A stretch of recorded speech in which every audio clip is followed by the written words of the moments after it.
കോതമംഗലം ജില്ലാ കൃഷിത്തോട്ടത്തിലെ തൊഴിലാളികളോട് വോട്ടഭ്യർത്ഥിച്ച് UDF സ്ഥാനാർത്ഥി Dean Kuriakose.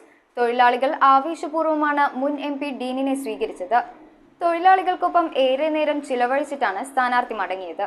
UDF സ്ഥാനാർത്ഥി ഡീൻ കുര്യാക്കോസ് നേര്യമംഗലം ജില്ലാ കൃഷിത്തോട്ടത്തിൽ വോട്ട് അഭ്യർത്ഥനയെ തുടർന്ന് തൊഴിലാളികൾക്കൊപ്പം സമയം ചിലവഴിച്ചു. മുൻ MP കൂടിയായ ഡീനിന് ആവേശകരമായ സ്വീകരണമാണ് തൊഴിലാളികൾ ഒരുക്കിയത്. ഫാമിന്റെ എല്ലാ വികസന പ്രവർത്തനങ്ങളിലും കഴിഞ്ഞ കാലങ്ങളിൽ നല്ല ഇടപെടലുകൾ നടത്താൻ സാധിച്ച കാര്യങ്ങളും അവരുമായി പങ്കുവച്ചു. വീണ്ടും സഹായിക്കണമെന്ന് അഭ്യർത്ഥിച്ചുകൊണ്ട് എല്ലാവരുടെയും അനുഗ്രഹങ്ങൾ വാങ്ങിയാണ് അദ്ദേഹം അവിടെ നിന്നും മടങ്ങിയത്.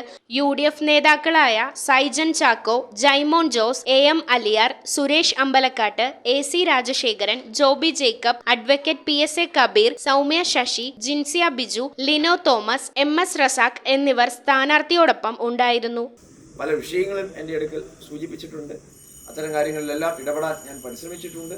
നിങ്ങളുടെ ജനവിധിക്കായി ഞാൻ ശിരസ്സ് നമിക്കുകയാണ്. നിങ്ങളുടെ എല്ലാവരുടെയും ആത്മാർത്ഥമായ സഹായ സഹകരണങ്ങളും പിന്തുണയും ഉണ്ടാകണമെന്ന് വിനയപരിശ്രമം അഭ്യർത്ഥിക്കുന്നു. News bureau, Kothamangalam. 3.5 വർഷം മുൻപ് അവളുടെ ആഗ്രഹത്തിന് ഇതുപോലൊരു ലെറ്റർ ഞാൻ കൊടുത്തു. അന്ന് അവൾ എന്നെ നോക്കി ഒന്ന് സന്തോഷത്തോടെ ചിരിച്ചു. ഇപ്പോ അവളുടെ സ്വപ്നങ്ങളും എല്ലാം യാഥാർത്ഥ്യമാക്കി. സ്വപ്നങ്ങളെ യാഥാർത്ഥ്യമാക്കി MBITS എഞ്ചിനീയറിംഗ് കോളേജ്, കോതമംഗലം.